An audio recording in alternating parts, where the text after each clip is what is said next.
성경을 푸는 중요한 열쇠 중에 하나는 비유, 예표 혹은 모형, 이러한 개념을 잘 이해하는 것입니다.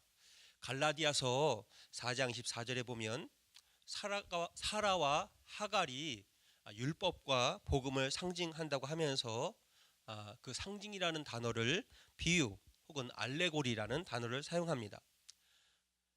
사라와 하갈처럼 구약의 역사적 사건이 성경의 중심 주제 중에 하나인 율법과 복음을 계시적으로 보여준다는 말씀입니다. 히브리서 8장 5절의 말씀은 이런데요. 그들이 섬기는 것은 하늘에 있는 것의 모형과 그림자라. 그래서 모형, 그림자. 그들이 섬기는 것이 뭐냐면 성막의 제사를 지칭하는 것입니다. 성막에서 제사를 드리지만, 성전에서 제사를 드리지만 그것이 성전의 제사로 끝나는 것이 아니라 하늘에 있는 영적인 진리를 나타내 준다는 것이죠. 히브리서 9장 9절에는 이 장막은 현재까지의 비유니 하면서 비유를 파라볼레라는 단어를 사용합니다. 그 성막과 성전은 구약의 것인데 그것이 오늘날 현재의 어떤 영적인 상황과 현실을 보여주는 상징이라는 것입니다. 그래서 실제 사건은 과거에 있었지만 그러나 그것이 현재의 모습과 현재의 어떤 원리를 보여준다는 것이죠. 또 히브리서 9장 23절에는 이 세상의 짐승의 제사가 영적인 그리스도의 대속의 죽음을 상징한다고 말씀하고 있습니다. 성전에서 짐승이 죽었지만 그러나 그것은 영적으로 보면 그리스도의 대속의 죽음을 상징한다는 것입니다. 베드로전서 3장 21절에는 노아의 방주가 침례를 상징한다고 합니다. 이사야 8장 18절에 보면 이스라엘이 신약 교회의 징조와 예표가 된다고 하면서 예표, 사인 혹은 폴튼 이런 단어를 사용합니다. 이사야 20장 3절에 보면 하나님께서 이사야 선지자에게 3년 동안 벗은 몸과 벗은 발로 다니라고 명하십니다. 약간 상상이 가능하세요? 만약에 우리 목사님 보고 3년 동안 벗은 몸과 벗은 발로 다니라 그러면 어떻게 될까요? 신앙생활이 거의 불가능하겠죠. 하나님께서 이사야 선지자에게 벗은 몸과 벗은 몸으로 주의 종에게 벗은 몸으로 다니라고 합니다. 왜냐하면 그것이 하나님을 의지하지 않고 애굽을 의지하고, 애굽은 세상을 상징하거든요. 세상을 더 사랑하고 세상을 의지하는 그런 육적인 그리스도인이라는 것을 적나라하게 보여주기 위해서 주의 종에게 벗은 몸으로 3년 동안 다니라고 명하십니다. 스가랴 3장 8절에는 당시의 대제사장이었던 여호수아가 그리스도의 예표가 된다고 말씀합니다. 예표, 비유 혹은 모형, 이것은 구약 성경을 또 신약 성경을 이해하는 중요한 열쇠인데 구약의 사건이나 인물이 신약의 그것에 상응하는 것 혹은 과거의 사건이 현재의 사건을 조명하는 것, 이 세상의 현실이 천상의 또 영적인 세계의 현실과 실제를 방증하는 이러한 현상들을 성경에서 많이 사용되는데 이것을 예표, 비유 혹은 모형이라고 부릅니다. 그래서 율법은 복음의 그림자이고 예표이고 비유입니다. 4,000년 전의 사건이 오늘날 우리에게 그대로 적용되는 것은 그것이 오늘날 우리의 신앙 생활의 그림자이고 예표이기 때문입니다. 신구약의 사건과 인물과 제도와 성물들이 오늘날 우리에게 동일한 영적 교훈과 하나님의 경륜과 섭리와 진리를 알려주시는 것입니다. 하나님은 우리를 깜짝 놀래키지 않습니다. 하나님 그러실 줄 몰랐습니다. 그렇게 한다면 그것은 우리 자신이 영적으로 어둡다, 깨어있지 않다, 잠잔다고 하는 방증입니다. 아모스 3장 7절에 주 여호와께서는 자기의 비밀을 그 종 선지자들에게 보이지 아니하시고는 결코 행하심이 없으리로라고 말씀하십니다. 하나님께서는 오늘날 우리의 상황을 위해서 구약의 많은 사건들을 통해서 이미 영적인 원리들을 보여주셨습니다. 하나님은 우리의 영적인 모습을 알려주시기 위해서 우리의 물리적인 세계에서 여러 사인들을 통해서 오늘도 우리에게 말씀하고 계십니다. 오늘 말씀은 조금 빅픽처를 그리는 시간을 갖기를 원하는데요. 예수님께서 침례를 받으시고 성령을 받으십니다. 그 전까지 30년 동안 어떤 개인으로서의 삶을 사셨는데 이제 예수님의 공적인 생애를 살기 시작하십니다. 그래서 침례를 받으시고 성령을 받으시고 이제 공적인 신분으로서 인정을 받으시는데, 그러시고 나서 첫 번째로 하신 일이 무슨 대규모 전도 집회를 열어서 많은 영혼들에게 전도를 하는 것이 아니고 아무도 없는 광야에 가서 시험을 받으시는 일입니다. 그것이 오늘 읽은 말씀입니다. 예수님의 공생애는 광야 생활부터 시작이 됩니다. 우리가 예수님을 믿으면 장밋 꽃밭이 펼쳐질 것 같지만 교회를 나와도요, 실제 예수님 믿기 전까지는 모든 일이 잘 만사형통인 경우가 많습니다. 문제는 언제부터 시작이 되냐면 은혜를 받으면 그때부터 문제가 시작이 되는 경우가 많습니다. 교회를 나오면 일이 잘 될 수 있습니다.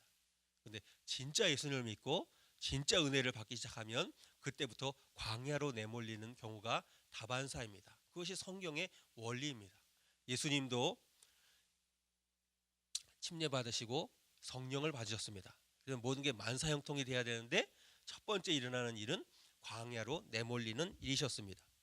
이 광야는 구약 성경의 에덴 동산과 정반대가 됩니다. 하나님께서 에덴 동산을 창조하시고 아담과 하와를 에덴 동산을 맡기셨습니다. 그런데 아담과 하와가 불순종하니까 그들이 광야로 내몰리게 됩니다.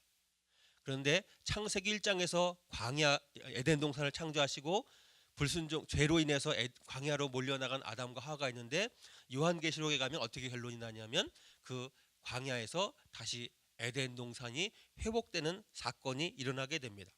그래서 창세기부터 요한계시록까지 이렇게 연결이 됩니다. 에덴 동산, 광야, 에덴 동산. 예수님께서 이 땅에 오시고 우리 죄를 대신해서 죽으시고 하늘에 승천하신 후에 오순절에 성령이 임함으로 광야 같은 이 세상이, 에덴 동산이 조금씩 회복되어 가는 과정입니다. 그러나 여전히 현재는 에덴 동산과 광야가 혼재하는 성격이 있습니다. 에덴 동산은 하나님이 창조하시고 하나님이 주인 되시지만 광야에는 마귀가 더 많이 역사하는 것입니다. 에덴 동산에는 하나님이 생명을 풍성하게 공급하시지만 광야에는 가시와 엉겅퀴밖에 없고 애쓰고 힘쓰고 등이 휘어지도록 고생해야 약간의 작물을 얻을 수 있습니다. 민수기 21장 5절에 보면 백성들이 하나님과 모세를 원망하면서 이곳 하나님께서 우리를 애굽에서 끌어내서 이 광야로 인도하셨기 때문에 우리가 이곳에서 죽게 되었도다. 이곳에는 식물이 없고 이곳에 박한 식물을 우리가 싫어하노라. 미저러블 푸시라고 이렇게 불평을 합니다. 에덴 동산에는 네 개의 풍성한 강이 흐르지만 광야에는 물이 없습니다. 물은 은혜, 말씀을 상징합니다. 성령의 인도하심이 상징합니다. 광야에는 물이 희박한 건조한 것입니다. 척박한 곳입니다. 신명기 8장 15절에 너를 인도하여 그 광대하고 위험한 광야 곧 불뱀과 전갈이 있고 물이 없는 간조한 땅을 지나게 하셨으며 또 너를 위하여 물을 굳은 반석에서 내셨으며, 에덴 동산에서 아담과 하와는 하나님께서 다스리는 권세를 주셨습니다. 에덴 동산에서 아담과 하와는 왕 같은 신분을 가진 상황이었지만 광야에서는 그러한 신분과 권위를 빼앗기게 되고 마귀에게 시험을 당하게 됩니다. 에덴 동산에서는 임의로 마음껏 무엇이든 먹을 수 있었지만 광야에서는 줄이고 궁핍에 허덕이게 됩니다. 이렇게 에덴 동산과 광야는 굉장히 극적으로 대조되는 곳입니다. 그런데 이 광야가 구약에만 있는 것이 아니고 오늘날 우리 상황도 광야와 같습니다. 사도행전 7장 38절에 보니 이런 말씀이 있습니다. 시내산에서 말하던 그 천사와 및 우리 조상들과 함께 광야 교회에 있었고, 광야 민수기에 나오는 광야 시대가 교회와 같다는 것입니다. 사도행전의 말씀에 보면 교회를 뭐라고 부르냐면 광야 교회라고 부릅니다. 우리가 교회를 구원의 방주라고 부릅니다. 천국의 그림자라고 부릅니다. 다 맞는 말씀입니다. 그렇지만 동시에 교회는 광야와 같은 곳입니다. 우리의 현재 신앙생활도 광야의 여정을 걷는 것과 같습니다. 오늘 우리의 신앙의 여정이 광야의 여정입니다. 그래서 이 우리의 신앙의 여정 가운데에 척박하고 건조한 현실에 부딪히게 된다 할지라도 우리가 놀랄 이유가 없습니다. 그것이 이미 그럴 줄 몰랐습니다. 하나님, 신앙생활하면 다 좋을 줄 알았는데 왜 이렇게 척박하고 건조하고 이렇습니까? 하나님께서 이미 4,000년에 다 이미 말씀해 놓으셨습니다. 민수기를 통해서 너희가 이러한 여정을 걷게 될 것이라고 이미 우리가 다 알려주셨습니다. 다만 우리가 그것에 아주 영적인 눈이 충분히 띄어지지 않아서 몰랐을 뿐입니다. 광야에서는 그런데 어떻게 될까요? 광야에서는 이기는 신앙을 가져야 된다고 말씀하십니다. 이겨야, 승리해야 하나님의 생명이 임한다고 말씀하십니다. 성경은 연결이 됐다 그랬죠. 창세기하고 요한계시록이 연결이 됩니다. 요한계시록은 전체가 22장인데 요한계시록 22장인데 앞에 3장이 교회에 주시는 말씀입니다. 우리가 흔히 요한계시록은 종말에 관한 책이라고 알려져 있습니다. 자, 그런데 책을 보면 서론에 그 책의 목적에 대해서, 방향에 대해서 오리엔테이션 해줍니다. 근데 요한계시록 처음에 1, 2, 3장이 무엇에 대한 말씀이죠? 교회에 대한 말씀입니다. 소아시아 7교회에 주시는 말씀입니다. 종말에 대한 말씀이 아니고 교회에 대한 말씀입니다. 그래서 요한계시록은 종말에 대한 내용도 있지만 더 사실은 교회에 대한 말씀으로 풀어야 됩니다. 오늘날 우리 현재 우리의 신앙에 대한 말씀으로 풀어야 요한계시록이 잘 풀립니다. 요한계시록은 현재를 위해 주신 말씀입니다. 계시록 2장부터 3장에 7교회 말씀하시는데 이 7교회는 이 세상에 있는, 현재 이 세상에 있는 교회, 모든 교회의 모델이며 또 우리 성도들의 신앙의 모습을 반영하는 것입니다. 그런데 7개 교회에 다양한 말씀을 주셨는데 그 7교회에 주시는 말씀 중에 공통적인 말씀이 있는데 그것은 뭐냐 하면 이겨야 한다는 것입니다. 에베소서 교회에게는 이기는 자에게 생명나무의 열매를 주시고, 서모나 교회에는 이기는 자에게 생명의 면류관을 주시고, 보가모 교회에는 이기는 자에게 감추었던 만나와 흰돌과 새 이름을 주시고, 두아디라 교회에는 이기는 자에게 철장의 권세와 새벽별을 주시고, 사대 교회에는 이기는 자에게 흰 옷을 입혀주시고 생명책에 우리의 이름을 기록하시고, 빌라델비아 교회는 이기는 자에게 하나님의 성전의 기둥이 되게 하시고, 라오디가 교회는 이기는 자에게 하나님의 보좌에 함께 앉히시며. 불순종의 죄로 인하여 하나님으로부터 저주받아 버림받았던 우리들이 예수 그리스도의 십자가의 은혜로 하나님의 자녀의 신분이 회복되었습니다. 그러면서 우리에게 주어진 것이 있습니다. 에덴 동산에 생명나무와 선악과가 있었던 것처럼 오늘날 우리의 마음 가운데도 선악과와 생명나무가 있습니다. 창세기에서 끝난 것이 아니고 그것이 오늘날도 계속 연결되는 현실입니다. 아담은 생명나무를 먹어야 되는데 선악과를 먹어서 실패했지만 우리는 반대로 선악과를 먹으면 안 되고 생명나무를 취해야 합니다. 그런데 우리 아담이 불순종해서 선악과를 먹어서 에덴 동산에서 쫓겨나가서 광야로 갔기 때문에 오늘날 우리의 마음 가운데 우리의 환경이 광야 같은 그런 현실이지만 우리는 반대로 계속해서 생명나무를 취함으로 광야 같은 우리의 상황이 에덴 동산으로 변할 수가 있습니다. 우리 안에 아직 죄성이 또 자아가 살아남아서 우리 마음 안에 에덴 동산, 천국이 완전히 회복되지 않지만, 그리고 광야지만 우리는 반대로 선악과는 피하고 생명나무를 취해야 됩니다. 생명나무는 뭘까요? 생명나무는 요한계시록 21장에 나오는 생명나무는 예수 그리스도입니다. 요한복음 6장에 나오는 생명의 떡이 되시는, 산떡이 되시고 영혼을 살리시고 우리에게 영생을 주시는 생명나무는 예수 그리스도이십니다. 선악과는 뭘까요? 선악과는 하나님의 자리에 앉으려고 하고 하나님이 되려고 하는 우리의 교만입니다. 높아지려는 마음입니다. 나는 안다고 하는 태도입니다. 다른 사람을 판단할 만한 위치에 있다고 생각하는 태도입니다. 선악과는 남을 판단하고 비판하는 것입니다. 그래서 우리가 바리새인처럼 위선자의 자리에 오르는 것입니다.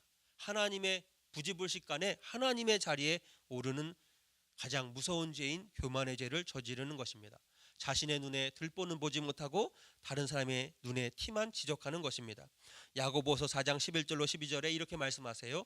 형제들아 피차에 비방하지 말라. 형제를 비방하는 자나 형제를 판단하는 자는 곧 율법을 비방하고 율법을 판단하는 것이라.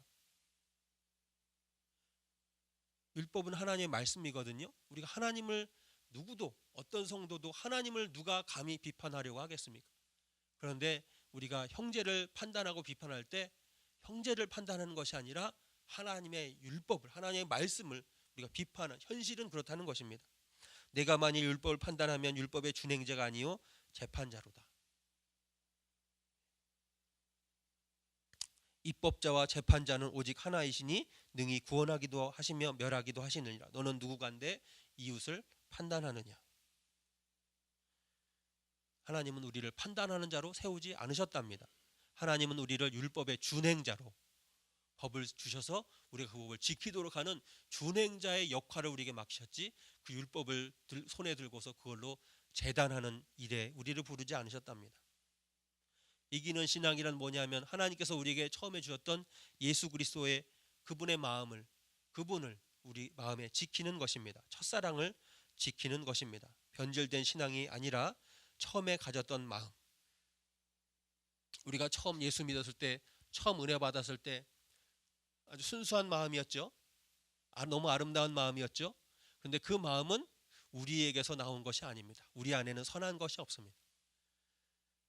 첫사랑 마음, 첫 마음, 그 마음은 어디서 왔을까요? 하나님께서 주신 것입니다. 그것이 예수님의 마음이고 하나님의 마음입니다. 교회에 와서 다른 성도들을 보면 와, 저분은 얼마나 믿음이 좋은가, 저분은 얼마나 아름다운가, 이런 막 부러워하는 마음이 들고 너무나 소중한 마음이 들었습니다. 그분이 실제 그럴 수도 있고 아닐 수도 있지만, 그러나 저는 그런 마음을 가졌습니다. 근데 그 마음은 어디서 나온 걸까요? 사람에게서 나온 마음이 아닙니다. 그 마음은 하나님이 주셨던 마음입니다. 하나님의 심장에서 흘러나오는 그리스도의 마음입니다. 처음에 우리가 예수님 만났을 때, 처음 은혜 받았을 때 그 마음, 그것은 하나님의 마음입니다. 그것을 지켜야 합니다. 그것이 우리의 영혼을 살리는, 우리에게 생명이 떡이 되는 그리스도의 마음입니다. 그 첫 마음, 첫사랑이 예수님의 마음입니다. 하나님에 대한 사랑.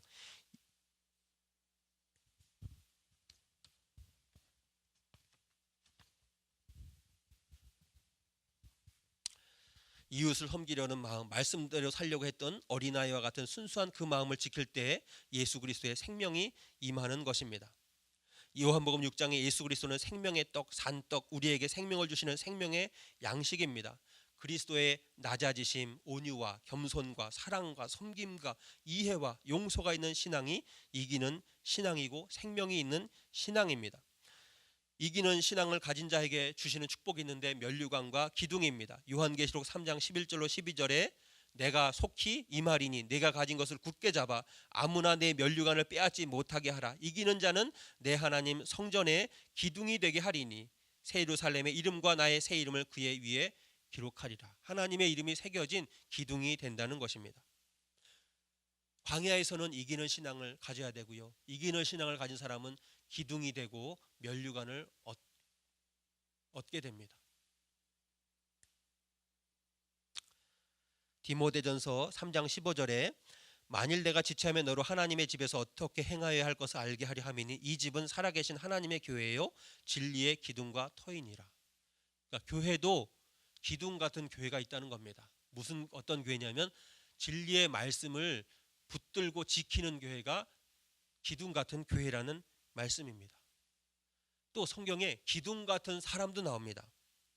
갈라디아서 2장 9절에 또 내게 주신 은혜를 알므로 기둥같이 여기는 야고보와 게바와 요한도 나와 바나바에게 교제 약속을 하였으니, 야고보와 게바와 요한은 기둥 같은 사도랍니다. 기둥 같은 교회가 있고 기둥 같은 사도가 있고 기둥 같은 성도가 있답니다. 이기는 신앙은 기둥 같은 신앙이고, 기둥 같은 신앙을 가진 이에게는 하나님께서 왕이 쓰는 면류관을 얹어주십니다. 무슨 말일까요? 처음에 하나님께서 아담을 에덴 동산에서 다스리게 하셨습니다. 이 땅을 다스리고 정복하게 하셨습니다. 다스리는 일은 왕이 하는 일입니다. 베드로전서 2장에는 우리에게 왕 같은 제사장이라고 하셨습니다. 우리는 이 세상에서 이 세상에 치이고 눌리고 고생하는 것이 하나님께서 우리에게 주신 운명이 아니라, 하나님께서 우리에게 주신 운명은 사실은 이 세상을, 환경을 다스리고 정복하는 왕 같은 권세를 우리가 행사하도록 하나님께서 그런 운명을 우리에게 주셨습니다. 다만 인간의 죄와 불순종으로 인해서 그러한 권위와 위치가 잠시 우리에게서 이렇게 빼앗겨진 것 뿐입니다.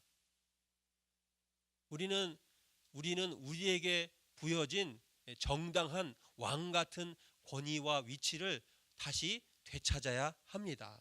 그런데 그 왕 같은 권위는 물론 예수 믿으면 다 왕 같은 제사장이긴 하지만 명목상으로 그렇고요. 실제로 우리가 왕 같은 권위를 되찾으려면 이기는 신앙을 가져야 합니다. 예수님께서 우리가 예수님을 처음 만났을 때, 처음 은혜 받았을 때 우리가 경험했던 그 하나님의 마음이 우리 가운데서 회복되어야 합니다. 베드로전서 2장 10절에 왕 같은 제사장이라고 하셨고요.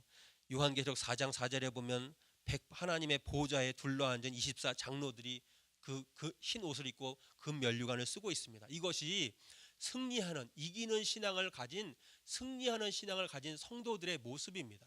그것을 상징하는 거예요. 24 장로들이. 이기는 신앙의 원리는 어떻게 돼야 될까요? 오늘 우리가 처음에 읽은 마태복음 4장 1절로 11절에 예수님께서 광야로 내몰리셔서 광야에 3가지 시험을 받으시지만 그것을 극복하시고 이기십니다. 그런데 그것은 예수님이 처음 광야에서 시험 받으신 것은 예수님이 처음이 아니고 민수기에서 이스라엘 백성들이 사실은 더 먼저 시험을 받았습니다. 신약에서 일어난 사건들은 대부분 처음으로 일어나지 않고 구약에 있었던 사건들이 반복이 됩니다. 하나님이 예표로 구약에서 이미 주십니다. 예수님이 죽은 자를 살리시죠? 처음 일어났을까요? 아닙니다. 구약에서 선지자들이 죽은 자를 다시 살립니다. 신약의 근데 패턴은 뭐냐면 구약에서 실패하지만 예수님은 성공하십니다. 하나님께서 아담을 세우셨지만 아담은 실패하지만 예수님은 성공하십니다. 그래서 고린도 전서에 보면 예수님은 두 번째 아담이라고 합니다. 첫 번째 아담은 실패하는 아담, 두 번째 아담은 성공하는 아담. 구약은 실패하고 신약은 성공합니다. 혹은 구약에서 작은 것이 있었다면 신약에서는 그것이 굉장히 크게 확대됩니다. 예수님께서는 오병이어로 5천 명을 먹이십니다. 그 사건이 처음일까요? 아니요. 구약에서도 그런 일이 일어납니다. 선지자들도 일어납니다. 엘리사 선지자도 작은 것으로 많은 이들을 먹이는 사건이 일어납니다. 그런데 신약에 오면 그것이 디그리가 굉장히 확장이 됩니다. 예수님께서 마태복음 4장에서 광야에서 3가지 시험을 받으시는데 예수님께서는 성공하셨습니다. 이기셨습니다. 구약에서는요 실패했습니다. 근데 하나님께서 이스라엘 백성들에게 광야에서 40년 동안 광야 생활을 하시면서 이기기를 원하셨어요. 그런데 이스라엘 백성들은 결론은 대부분은 실패했습니다. 성공한 이들도 있었지만 일부 2세들이 가지만 특별히 여호수아와 갈렙은 성공해서 가지요. 굉장히 미미한 숫자지요. 신명기 8장 2절로 3절에서 광야에서 이기는 신앙의 원리를 하나님께서 모세에게 이렇게 말씀하십니다. 내 하나님 여호와께서 이 40년 동안에 내게 광야길을 걷게 하신 것을 기억하라. 이는 너를 낮추시며 너를 시험하사 내 마음이 어떠한지 그 명령을 지키는지 지키지 않는지 알려 하심이라.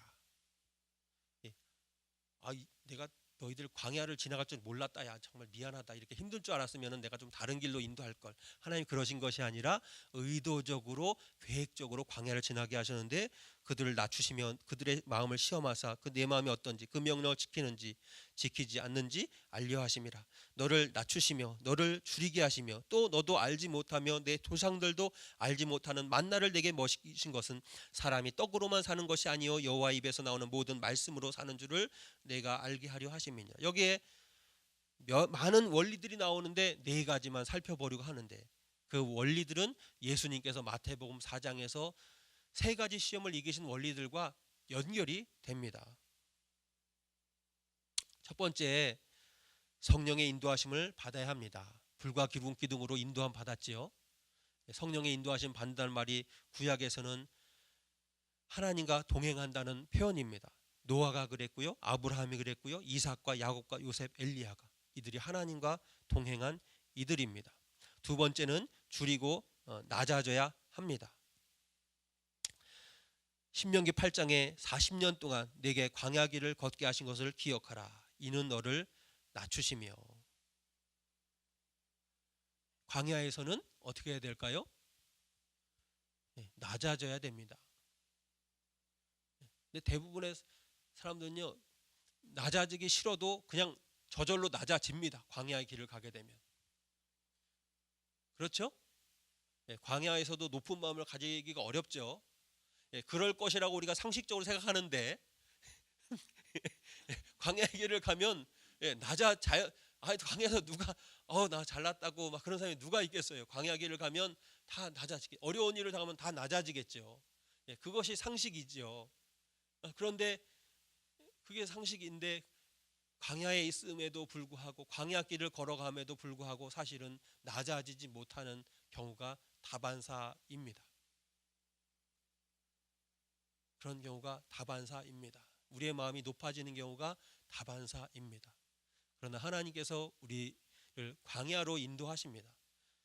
교회 생활이, 신앙 생활이 광야의 여정과 같습니다.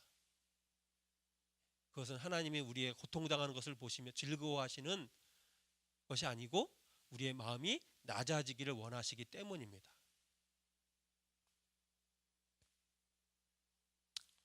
에덴 동산에서 하와는, 아담은 하나님처럼 높아지려고 했고 하나님처럼 높아지려는 마귀에게 유혹을 받았습니다. 낮아지는 것이 이기는 것입니다. 마음이 낮아지는 것이 이기는 것입니다. 그래서 로마서 13장 1절에 하나님이 우리에게, 신명기 8장에서는 우리에게 광야의 길을 걷게 하시고 로마서 13장 1절로 2절에는 우리에게 권위자를 허락하신다고 하셨습니다. 각 사람은 위에 있는 권세들에게 굴복하라. 권세는 하나님께로 나지 않음이 없나니 모든 권세는 다 하나님이 정하신 바라. 그러므로 권세를 거스리는 자는 하나님의 명을 거스림이니 거스리는 자들은 심판을 자취하리라. 우리에게 권세자를 허락하시고요, 그것이 우리에게 축복의 통로가 됩니다. 권세는 여러 가지 권세가 있습니다. 대통령도 권세가, 정치적인 권세고, civil authority가 있죠. 경찰들에게 우리가 순복해야 되죠. 소방관, 경찰관, 선생님. 또 가정의 권세자들도 있죠. 아내는 남편에게 순복해야죠. 그것이 하나님의 원리입니다. 자녀들은 부모에게 순종해야 되고요. 영적인 권세도 있죠. 구역장님에게 순종해야 되고 목회자들에게 순종해야 되고, 그것이 하나님께서 우리에게 낮아지도록 장치들을 허락하신 겁니다. 우리 인간이 고안해낸 것이 아니라, 이 말씀에 보면 하나님께서 그렇게 디자인하셨다는 겁니다. 우리가 낮아지는 훈련을 하도록 광야에도 보내시고 권세자도 허락하셨다는 것입니다. 광야에서는 줄여야 합니다. 광야에서는 줄여야 합니다. 당연하죠. 광야에서 줄이죠. 그 말은 이 육신적인 배가 줄여야 된다, 그 말이 아닙니다. 예표와 모형은 어떤 육신적인 현실을 통해서 영적인 세계의 현실을 보여주는 거겠죠. 영적인 원리를 보여주는 거겠죠. 광야에서는 낮아져야 되죠. 우리가 몸을 숙여야 되는 거지만 마음이 낮아야 되는 거고, 광야에서는 줄여야 합니다. 당연히 줄이죠. 광야에 먹을 게 없는데 어떻게 배부른가요? 그 말은 우리 육신의 배가 비워져야 된다는 말이 아니라 우리의 마음이 비워져야 된다는 말입니다. 세상의 것으로 우리 마음이 채워지고 세상의 것으로 만족하면 안 된다는 말입니다. 세상의 것으로 만족하면 안 된다는 말입니다. 월급이 오르고 매상이 올라서 매상이 올라서 기뻐하기보다 그것이 꼭 나쁜 일은 아니겠습니다만은 그것 때문에 기뻐하기보다 우리가 영적으로 하나님을 인해서 더 기뻐하는 우리의 영혼이 되어야 하는 것입니다. 그것이 마태복음 4장에 예수님께서 하신 거 아니에요? 하나님의 입에서 나오는 말씀으로 우리가 만족해야 된다고 예수님이 하신 말씀 아니에요? 우리의 육신의 정욕을 채움으로 인해서 우리가 만족해하고 자신의 영광이 드러나는 것에 대해서 만족하는 것이 아니어야 합니다. 줄여야 합니다. 배고파야 합니다. 영적으로 배고파야 합니다. 세상 것에 대해서 배고파야 합니다. 그것 때문에 우리가 만족하지 않아야 합니다.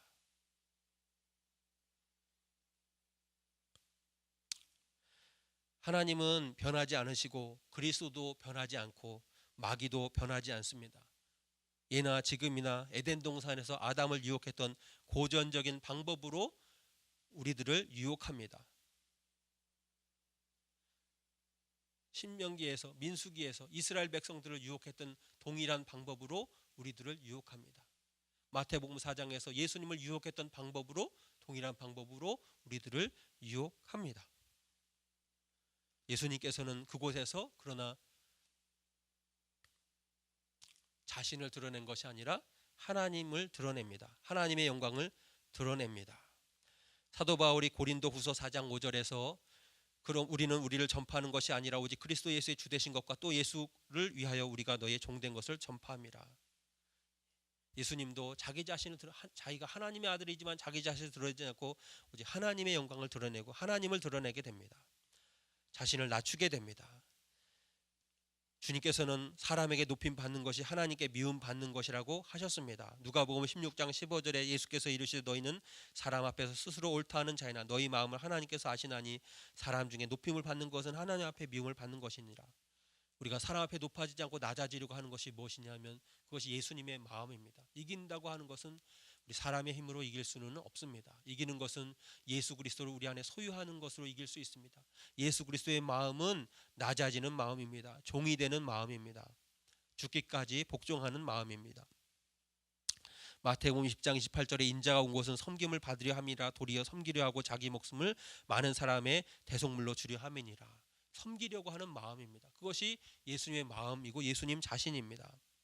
요한복음 12장 28절에는 아버지여 아버지의 이름을 영광스럽게 하옵소서 하시니 하나님께 영광을 돌리는 마음, 자신은 감추고 하나님을 드러내려고 하는 마음. 이럴 때 사단은 예수를 떠났습니다. 오늘날 저희가 간혹 오해하는 경우가 있습니다. 예수님을 믿기만 하면 사단이 물러간다고 생각합니다. 세이튼 프리 인바이런먼트가 아닙니다. 그러면 좋겠지만 그렇지 않습니다. 예수님, 심지어는 예수님에게조차 첫 번째 일어난 일이 침례받고 성령받고 이렇게 좋은 일, 침례받고 성령받고, 물론 예수님이 그것 때문에 거듭났다 그 말은 아니지만 예수님의 삶이 오늘날 우리들의 신앙생활의 예표입니다. 모형입니다. 예수님의 가신 길이 우리가 가야 될 길입니다. 그게 제자 아니에요? 제자는 뭐죠? 선생님의 가신 길을 그대로 따라가는 게 제자죠. 그래서 너의 십자가를 지고 나를 따르라 그러셨죠. 왜냐하면 예수님은 예수님의 십자가가 있고 우리는 우리의 십자가가 있지요. 우리를 제자로 부르셨잖아요. 제자는 선생님의 가신 길을 그대로 따라가는 겁니다. 예수님의 가신 길을 우리가 그대로 따라가는 겁니다. 물론 예수님이 하신 일을 다 똑같이 하지는 않겠죠. 예수님처럼 우리가 인류의 죄를 대속하는 대속의 죽음을 죽지는 않을 것입니다. 그러나 많은 부분에서 우리가 예수님의 가신 길과 그분의 하신 동일한 일들을 우리가 반복해야 하는 것입니다. 그래서 우리가 제자라고 불리는 것입니다. 근데 예수님께서 침례 받으시고 성령 받으신 후에 첫 번째로 하신 일은 광야로 가신 것이었습니다. 그곳에서 마귀를 대적하신 것이었습니다. 동일하게 오늘날도 우리에게도 예수 믿고 은혜를 받으면 첫 번째로 일어나는 일은 우리가 광야로 내몰리게 됩니다. 광야의 여정을 가게 됩니다. 광야에서 그곳에서 사단의 유혹을 받을 때 아담은 실패했지만 예수님을 통해서 우리는 승리할 수 있는 원리들을 깨닫게 됩니다. 마귀가 예수님에게 3번을 유혹했습니다. 무슨 말일까요? 사단은 집요하다는 말입니다. 한 번에서 안 떠나간다는 말입니다. 사단아 물러가라. 그러면 한 번에 탁 떠나면 좋겠는데 그렇지 않다는 말입니다. 그렇게 쉽게 물러가지 않습니다. 우는 사자처럼 두루 삼킬 자를 찾습니다. 그래서 마귀를 대적해야 합니다. 그 말은 마귀와 맞서서 주먹 다짐을 하고 싸우라는 말이 아니라 마귀가 역사할 수 있는 통로를 차단하라는 말입니다. 그것은 뭐냐면 성령의 인도하심을 따라 자신을 죽이며 사람을 의지하지 않고 오직 위에 계신 주님만 바라보며 영으로 예배할 때 사단이 떠나가게 됩니다. 그 후에 사단이 떠나가고 천사가 예수님을 수정 두려고 왔습니다. 예수님의 생애를 보면 예수님의 생애에 그렇게 기적이 일어나지 않고 하나님의 일을 하지 않았던 때도 있었고 또 그렇게 한 때도 있었습니다. 그 분기점이 무엇이냐면 광야에서 마귀에게 시험을 이기신 그 이후부터 예수님의 생애에는 현격하게 하나님의 손과 하나님의 영광이 드러나기 시작합니다. 누가복음 4장 14절에 예수께서 성령의 능력으로 갈릴리에 들어가시니 그 소문이 사방에 퍼졌고, 우리 안에 계신 성령이 우리를 통해서 나타나야 합니다. 성령이 나타나야 마귀가 쫓겨나고 천사들이 수종들게 됩니다. 주님의 생애는 세상을 이기시고 에덴 동산을 회복한 생애였습니다. 주님께서 가시는 곳마다 에덴 동산이 회복되었습니다. 병이 떠나가고 가난도 물러가고 마귀도 물러가고 폭풍이 물러갔습니다. 그것은 우리 안에 하나님께서 처음에 주셨던 예수님을 회복하고 그것을 지킬 때 가능합니다. 그것이 이기는 신앙입니다.